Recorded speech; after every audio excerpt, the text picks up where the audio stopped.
अली भाई, अगर आप ये बताना चाहें, आप ऐसे किसको वोट करेंगे अगर आप बताना चाहें? मैंने तो जमात इस्लामी को वोट करना है इंशाल्लाह, ताकि मैं कम से कम ये वो वोट है मैं अल्लाह की बारगाह में जस्टिफाई कर सकता अली भाई, नवाज शरीफ साहब, इमरान खान साहब, जरदारी साहब, और मैं चाहूंगा आप इस पर दो दो टोक राय अगर दें, क्योंकि आप दो टोक राय देते हैं। इस वक्त आपके ख्याल में पाकिस्तान के लिए सबसे अच्छा सियासतदान और हमारे मसाइल का हल कौन है? आपके स्टूडेंट्स, आपको देखने वाले किसे वोट दें? हूँ। मैं तो कहूंगा कि सिराजुल हक साहब को लाया जाए फ्रंट पे। अल्लाह खैर।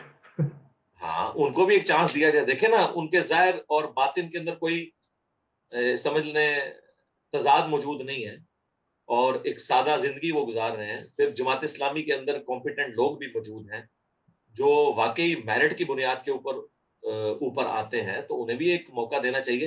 फिर सबसे बढ़कर हमारी सुप्रीम कोर्ट, जो किसी को सादिक और अमीन कहती है, किसी को नहीं कहती है, वो तो आपको पता है। उस वक्त तो सुप्रीम कोर्ट के जजेस ने भी कहा था कि अगर वो वाकई वाला सादिक और अमीन वाला वो कानून लागू किया जाए तो सिर्फ सिराजुल हक साहब बचेंगे। ये तो उन्होंने खुद भी माना था, तो मेरा ख्याल है उन्हें मौका दिया जाए।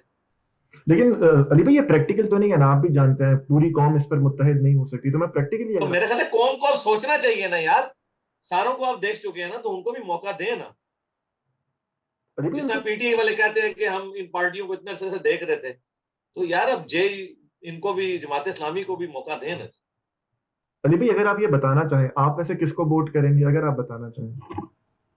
मैंने तो जमात इस्लामी को वोट करना है इंशाल्लाह, ताकि मैं कम से कम ये वो वोट है मैं अल्लाह की बारगाह में जस्टिफाई कर सकता अली भाई, फिर ये मामला टीएलपी वाला नहीं हो जाता कि हम उनके किरदार को देखकर या उनकी बातों को देखकर वोट करें? कोई प्रैक्टिकल प्लान तो जमात इस्लामी के पास भी नहीं है। ये प्रैक्टिकली क्या होगा? वो हूँ। कहते नहीं, हैं। मुझे बताएं, जमात इस्लामी ने जब से मुनव्वर हसन साहब के बाद उन्होंने तहवील किबला की और वो इस्टेब्लिशमेंट की बी टीम बनने से इनकारी हो गए, जो पहले वो घूमते गिराते थे, उसके बाद से आप मुझे बताएं, क्या कभी उन्होंने इस किस्म की कोई जलील हरकत की है, या उन्होंने कभी कोई नॉन स्टेट एक्टर वो बने हों? आप मुझे कोई एक वाक्य बता दें जिसमें नॉन स्टेट एक्टर के तौर पर सामने आए हों।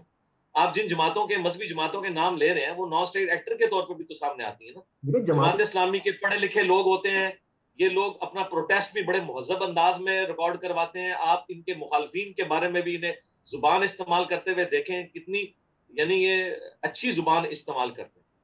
अली भाई, वो तो सीधा सीधा हुनूद यहूद का एजेंट होने का दावा करते हैं, कहते हैं कि ये जैसे मौदूदी साहब का टेक्स्ट है, आप जानते हैं कि ये जिम्मी के तौर पे नॉन मुस्लिम्स रहेंगे, तो ये दूसरे मसाइल भी तो यहाँ खड़े हो जाते हैं। फिर तीसरा मसला कि उनके पास कोई प्रैक्टिकल प्लान भी तो नहीं है। करेंगे क्या? सूद की इकोनॉमी को चलाएंगे कैसे? वो आगे अगर कल सूद बंद कर देते हैं अचानक, तो इकोनॉमी तो बैठ जाएगी। तो प्रैक्टिकल प्लान भी तो कोई नहीं है उनके पास। तो आपको ये किसने कह दिया कि जमात इस्लामी कहती है कि हमने आके आईएमएफ से फौरन प्रोग्राम खत्म कर देना है? क्या उन्होंने कहना है कि नहीं असी आया जे गोरी, आया जे फलाना? ये कभी इस तरह की एक, आप समझ ले, बेवकूफाना गुफ्तगू अभी कभी आपने जमात इस्लामी के किसी लीडर से सुनी है? मेरे भाई, वो हमारे बाकी पॉलिटिशियन से ज्यादा पढ़े लिखे लोग हैं, ठीक है, और ज्यादा वो पॉलिटिक्स को, इंटरनेशनल पॉलिटिक्स को समझते हैं। वो कभी भी ये काम नहीं करेंगे जो आप समझ रहे हैं उनके बारे में। आप बाकी लोगों से ना उनको कंपेयर करें कि वो इस किस्म की सोच रखने वाले लोग हैं, नहीं, वो हमारी तरह की सोच रखने वाले लोग हैं, वो ग्राउंड रियलिटीज को समझते हैं। ये इमेज, ये चंद एक मजहबी जमातों की वजह से लोग समझते हैं जमात इस्लामी भी इस तरह की है। ऐसा नहीं है। अब रहेगा मौलाना मौदूदी के हवाले से रहिमहुल्लाह ताला, तो जिम्मी के हवाले से, जिम्मी के जो हुकूक है आपको पता है क्या है इस्लाम में?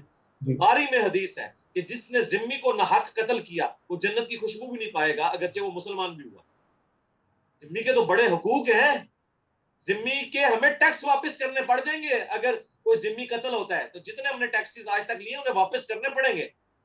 अगर जिम्मियों वाले हुकूक यहाँ पे मिल गए ना आपके यहाँ पे अकलियतों को, तो यकीन करें वो तो खुशी से छलांगे मारेंगे। मैं कहता हूँ वो जिम्मी वाले हुकूक मुसलमानों को भी यहाँ पे मिल जाए ना, तो वो खुशी से छलांगे मारेंगे। हमें तो हमारे हुकूक का पता ही नहीं है। आप उनसे भी बात पूछें, प्लान उनके पास मौजूद है।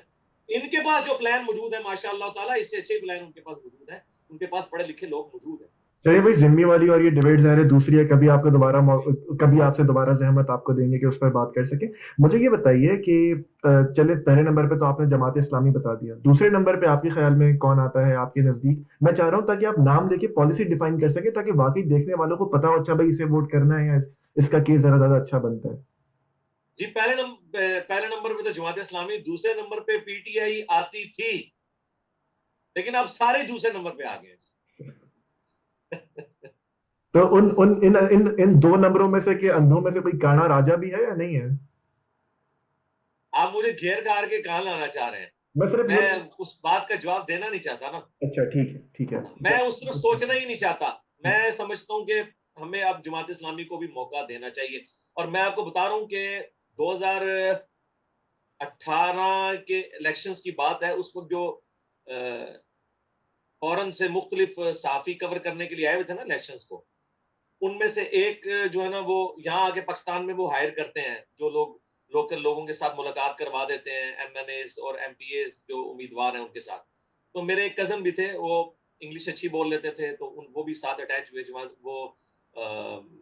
जमात इस्लामी वालों से भी उन्होंने मुलाकात कराई, पीपल्स पार्टी, नून लीग, पीटीए वालों के साथ, और पूरा वो इलेक्शन के दौरान उनके साथ अटैच रहे।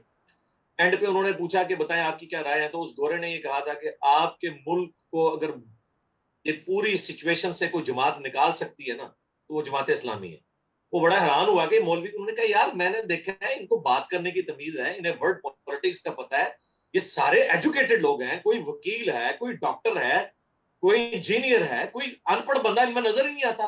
फिर इनके अंदर जो है वो उस तरीके से मलूकियत नहीं है कि जिस तरह नवाज शरीफ साहब के बाद उनकी बेटी आ गई है, भुट्टो खानदान उसी तरीके से मामले को आगे लेके चल रहा है। इनमें वो चीज नहीं है, मौदूदी साहब की कोई औलाद इसमें सामने नहीं आई है। एक पूरा सिस्टम के तहत ऊपर लोग आते हैं, तो एक ट्रू डेमोक्रेसी इस जमात के अंदर मौजूद है। तो ये यानी मैं आपको बता रहा हूँ, ये बाहर के लोग भी आके जब ऑब्जर्व करते हैं वो खुद बोलते हैं कि ये ऐसा ही है, तो मौका उनको देना चाहिए ना जी। ये जो आपका इमेज है ना कि बड़े स्ट्रॉन्ग किस्म के मजहबी लोग हैं और वो इस तरह नहीं है, वो आके तो फलां चीज पे पाबंदी लगा देंगे, फलां चीज पे पाबंदी लगा देंगे, ऐसा नहीं है, बिल्कुल ऐसा नहीं है। वो इसी मुआशरे का हिस्सा है।